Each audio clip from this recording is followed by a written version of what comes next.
Hello and welcome to the Soccer Show. And what a show we've got in place for you this week. Our guest this week is the head coach for Australian, Chris Normington. Our featured match of the week is Bunbury Forum Force versus Sorrento, and in addition to all this, we'll have a roundup of the Southwest Football League. But first things first, hot off the press, Matthew Locke, the head coach for Bunbury Forum Force, resigns. But the Bunbury Forum Force didn't wait long to replace him, with Matt Allen taking over the reins. We'd like to wish Matt and the Bunbury Forum Force all the best for the remaining of the season. And what a weekend of football results we've had. Let's start with the Premier League ladies first. Records are there to be broken. Busselton United beat Dynamos 4-1, bringing an end to an 2.5-year unbeaten run by the Dynamos team. So congratulations to Busselton, not only on the win, but for being at top of the table. But did Debbie Farrell, the head coach for Dynamos, take it in a stride? Let's read a quote from Debbie regarding that game. "There is nothing worse than a rested dragon, and Bussell will find that out the hard way. Does she have fire in her belly? Did she take that loss slightly? Not at all. Watch this space." But guess what? Between the two, maybe it will be hyyp, who will be laughing all the way to the Premier League title this year, sitting in second place, only 1 point behind Busselton. This is going to be a fantastic league, and I wish all the best to those teams. Moving on to the Premier League table, we had some fantastic results this weekend. We had Dalyellup, who took out a 1-1 draw with Dynamos at Forest Park, which means they're still at the top of the table with 11 points, and is still on the unbeaten team in the league. We had Bunbury United, who decided to take a tennis game against Geograph, winning the first set 6-0. Australian beat Dunsborough 3-0, and Gareth Johnson must be happy knowing that he's no longer at the bottom of the table with 1 point, beating Busselton 3-1 at hyyp.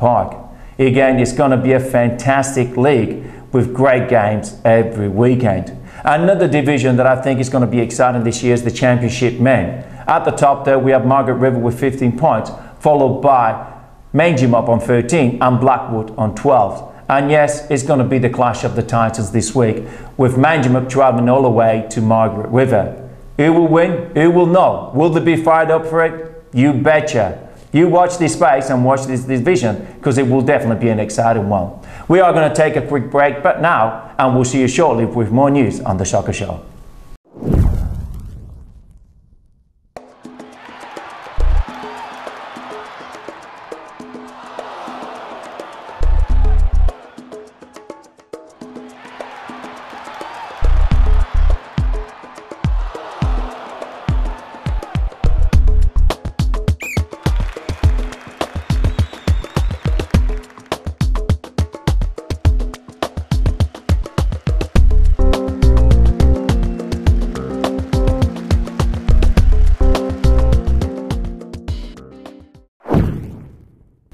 Hello and welcome back.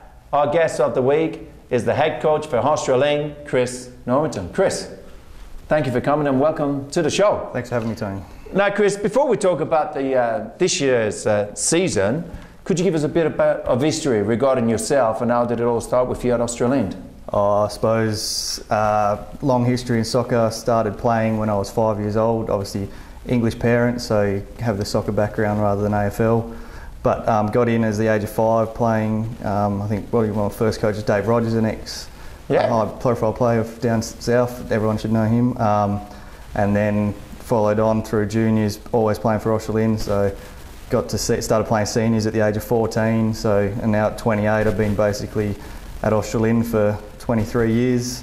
So I've been playing seniors for 14 years and then coaching the last 4. So this is my 4th season as Australian's head coach, and yeah, just keep learning things. It's always a challenge, but that's basically where I've come into soccer, and always a big fan. Man United supporter, so.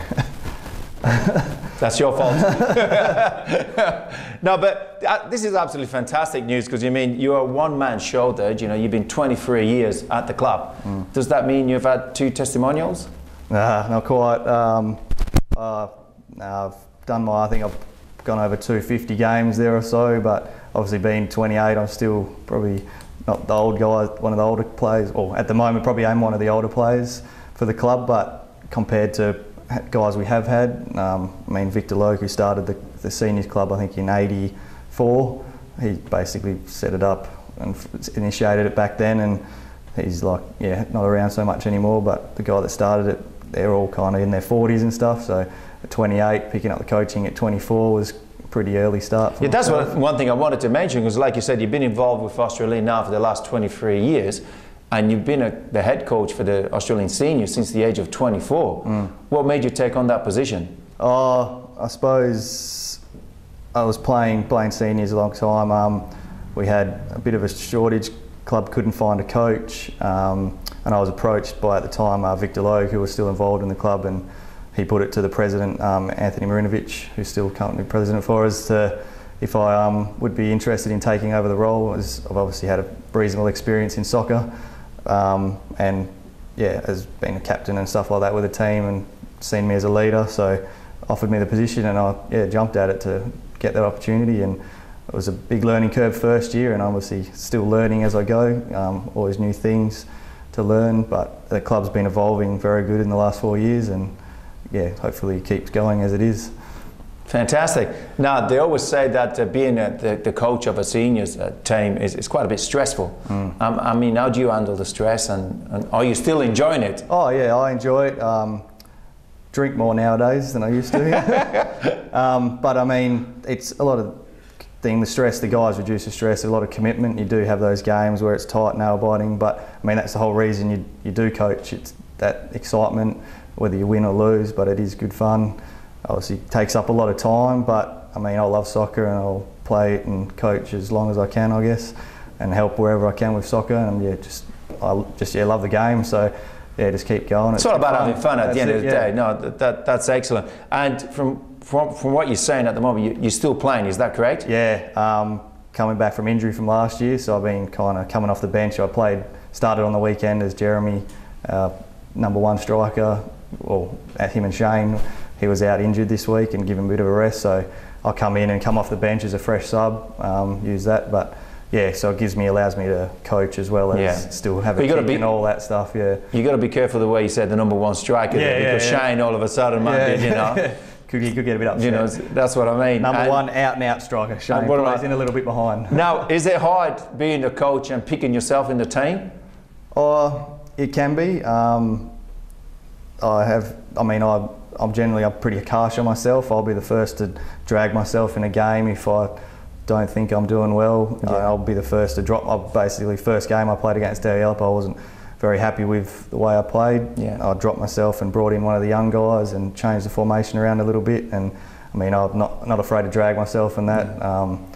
But I've been playing for a long time. I played Premier League for East Joondalup and that, so I still have a little bit to offer, I think. No, without a doubt. I mean, you're only 28, you know, without a doubt you've got plenty to offer. I mean, we look at players like Ryan Giggs, who's, 40 years old and is still one of the best players in the Premier League. So, nothing, it's all about yourself at the end of the day, and if you feel you've got something to offer, then by all means go out there and be the best you can be. And but again, getting back to that head coach position, I think it's not that easy to be a player coach, because like you said, there's one thing being on the pitch and playing with your teammates, but there's one thing being on the sidelines and guiding and coaching these players.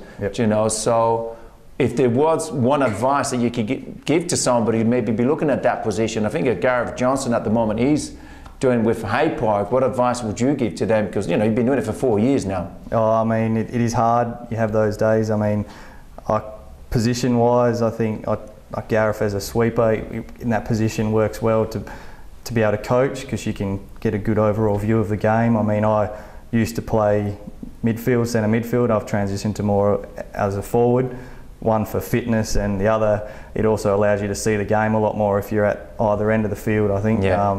And you can get an overall perspective, but it still is hard when you're trying to worry about everyone else's game as well as your own. You do sometimes get caught thinking what you can do with the game and forget about your game, but I mean, you learn as you go, and still good fun. So basically, as a head coach, you're the captain, you take penalties, and you never be substituted. No, I don't do that. No, I don't do that. As I had my helper for reserve, Steve Farmer, this year. That's good to mention. He's been helping me with reserves, but he he's put himself as captain and penalty taker. That side. but I won't do that. I'll leave that for the guys.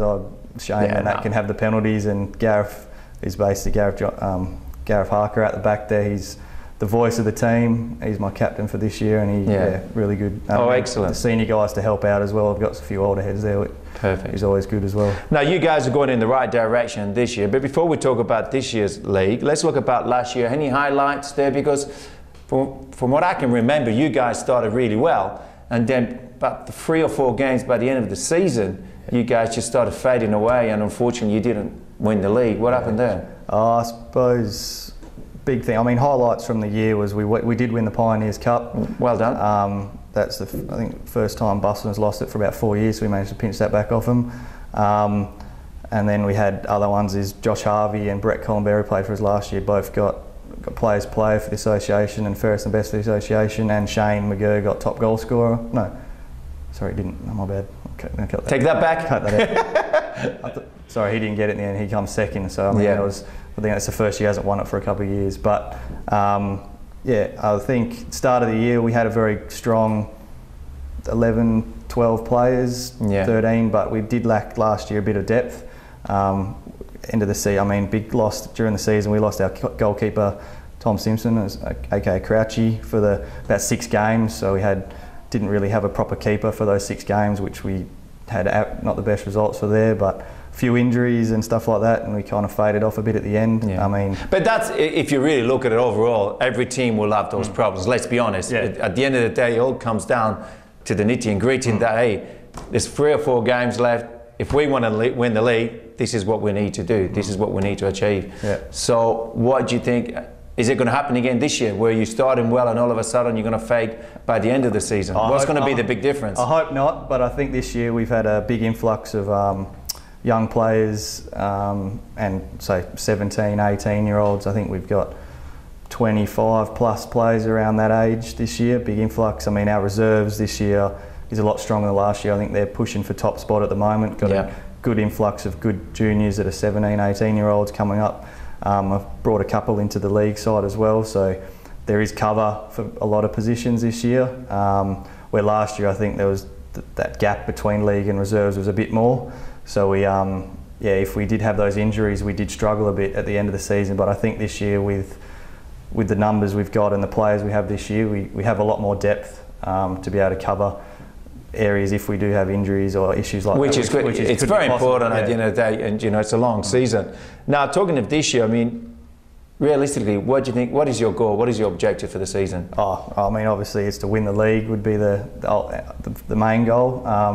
To win. Do you think you have what it takes to win it? I believe we should. I mean, the team we have, players we have, I think we're the best equal, if not the best team in the league on paper and some of the results. But I mean, it's all well and good being best on paper and that, but you got to back it up. That's what I mean. You never win it if you're the best on paper. You know. I mean, the guys so far have been performing and doing what we need to do to win.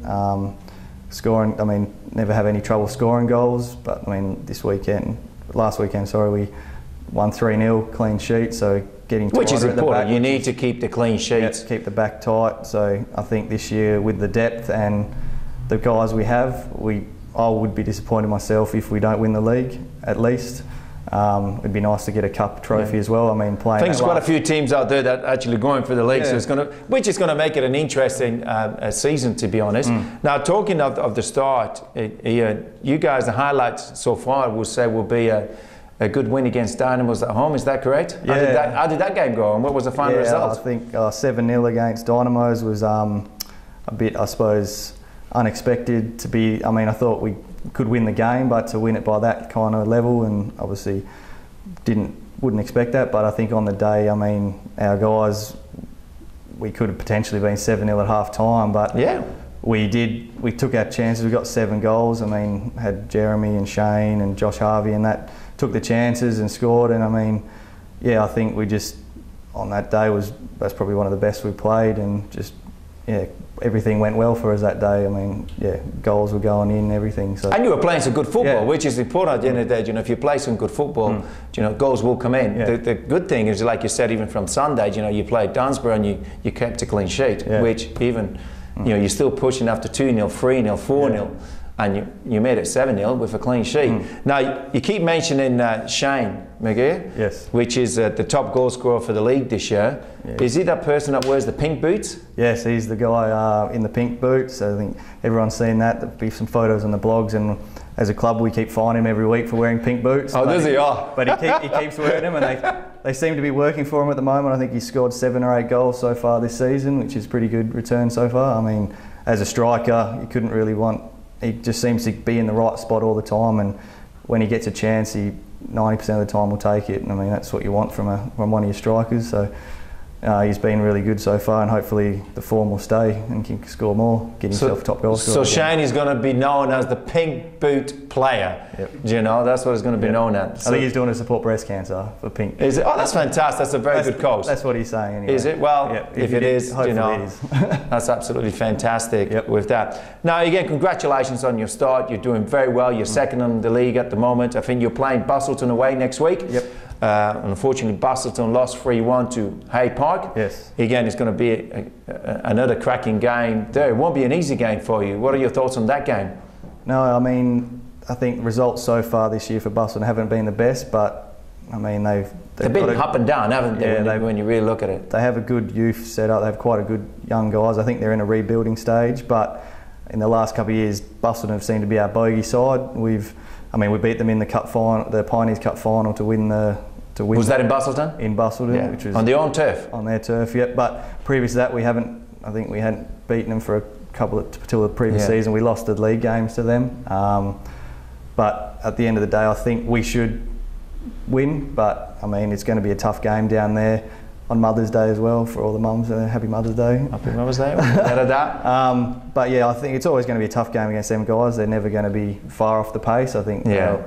But I mean, we should win. But at the end of the day, our guys have to come out on the day and perform. But it is an interesting league so far. I'm looking at the results from the weekend. I mean, you're looking at hyyp, like I said, beat Busselton 3-1. I mean, what are your thoughts on hyyp and the way they started the season? Yeah, I think they've lost a couple of players, but I think they haven't had the deserved results sometimes. I think it's a bit of luck. You lose a couple of games, you have that go against you. I think on the weekend they had Steve Waycott and James Bergen and that return to the side, which I think will help bolster them a bit. But yeah, I mean that's the thing with football. Sometimes you can be top one year and then lose. I mean, I think they lost quite a few guys from last year, but I think they haven't started the best. But they'll always be able to push teams. Well, like I said, take points. We were talking about the show that Gareth was on before this show today, and you can see that Gareth is actually very committed to the cause, and he definitely is going to make sure that their team is going to rally on and make sure that by the end of the season they're going to be right up there at the top. Yeah. Yep. But what about Bunbury United? What are your thoughts on them? I mean, they're always going to be up there with the side they have. Got a good mix, I think, of youth and some older guys in there. I mean, and then Gregor is a pretty good coach, has a good atmosphere. They're a lot of fun when they play. It's always an interesting game playing against them. I think then they're going to be pushing this year. They've got a few Force guys in Force reserve guys, and as well as their core United guys, which are good. And I mean, they're always going to be pushing for the title, I think, every year when they... Oh, without a doubt. And they won 6-0 against Geograph on the weekend, so they're very going to be up there. And talking of Greg, the producer of the show, John, he filmed the game, Bunbury United against hyyp, and he said, Tony, that Greg on the sidelines, my God, he was jumping, he was shouting, he was screaming, he was all over the place. Yep. So I say, yeah, that's Greg. Yeah, he's a big motivator. That's it. He's and a good coach. Yeah, good character on there. Always have a laugh with him during the game as well, and on the side. Oh, he's very passionate and loves the game. And that's what you need for your club, I think. But yeah, I think they'll be pushing. But hopefully, we'll obviously be able to push the hardest and be at the top at the end of the season, but we'll obviously wait and see it again. There's 8 other teams there. Now, where do you see Australian in 5 years' time?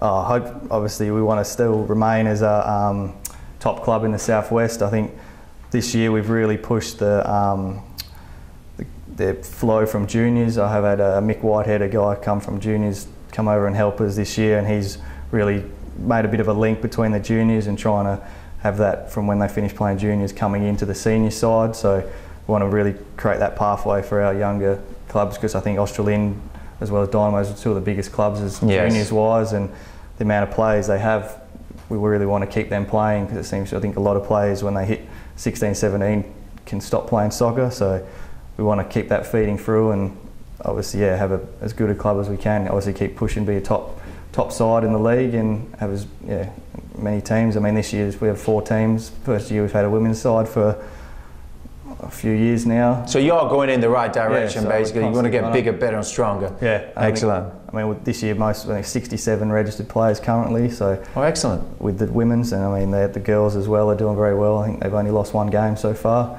in the league, so they're pushing as well, which is excellent. So fantastic. we're happy with everything. So looking good then. Now, just before you shoot off today, Chris, and thanks for coming in.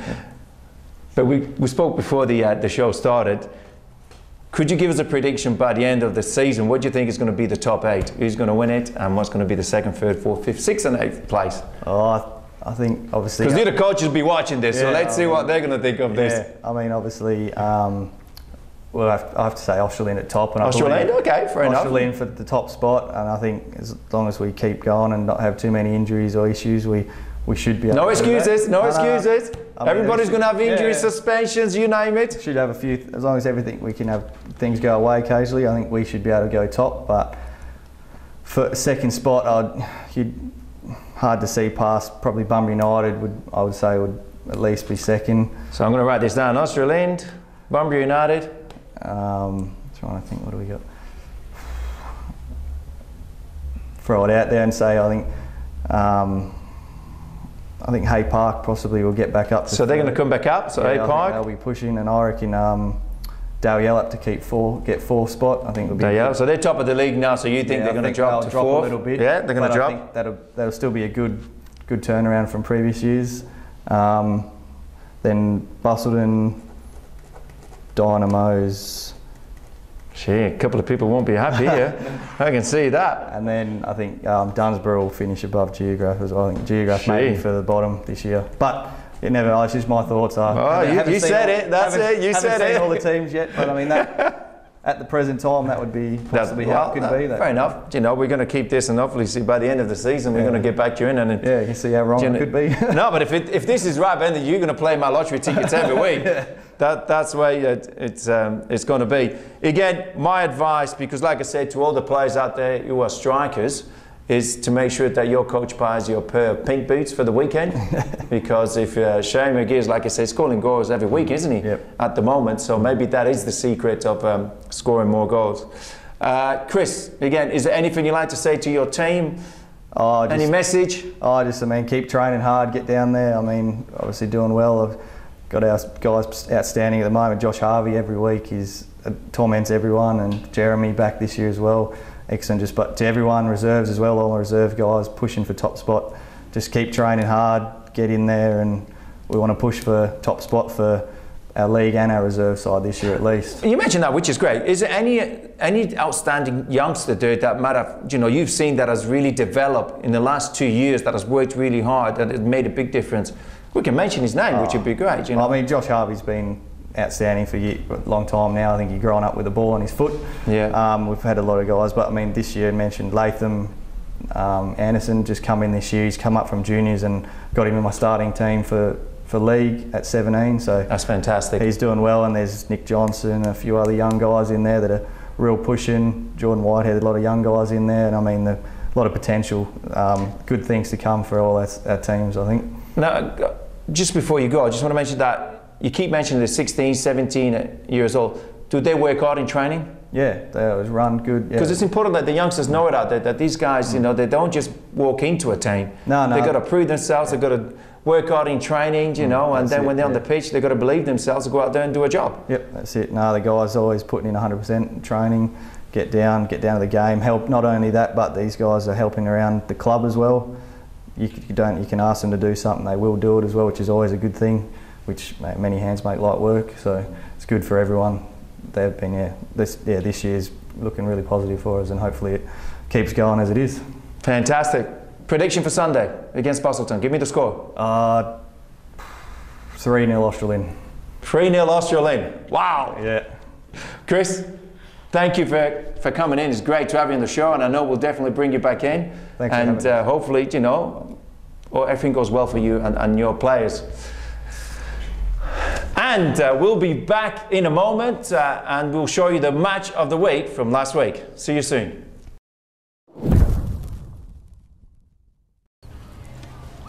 The first half was a rugged, one-sided affair with strong challenges from both sides.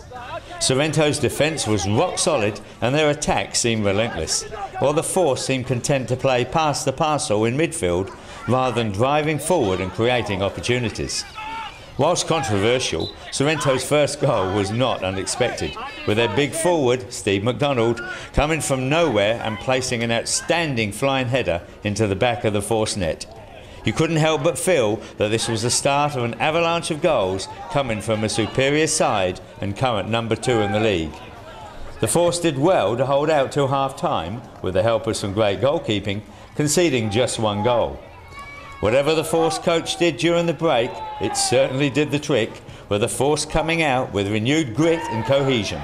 Any momentum Sorrento had in the first half was gone, with the Force driving forward time and time again as they started to dominate the midfield play. The pressure on Sorrento began to tell, with a goalkeeping error and some clever, opportunistic footwork from Ryan Francis saw the goal that grabbed the equaliser. The match chemistry continued to gel in the second half, and there were times when you were drawn into it and feeling you were watching an English Soccer League match, which is a testament to what both these teams are capable of. Sorrento surged again late in the second half, and the match continued to be a tough one, with the Force's Matthew Locke getting red carded towards the end. Despite Sorrento being the better overall team on the day, the Force would have to be happy with a 1-1 draw against one of the top outfits in the WA State League. Had the Force been able to perform at this level in the first half, Sorrento would certainly have gone home empty-handed. High points? It would have to be the Sorrento goal from their big striker, and the Sorrento defence was a joy to watch in action. Highlights of this match can be seen on the Soccer Show website, soccershow.com.au. That's it for this week's show. Thank you for watching, and until next time, eat, sleep, and most importantly have fun playing football.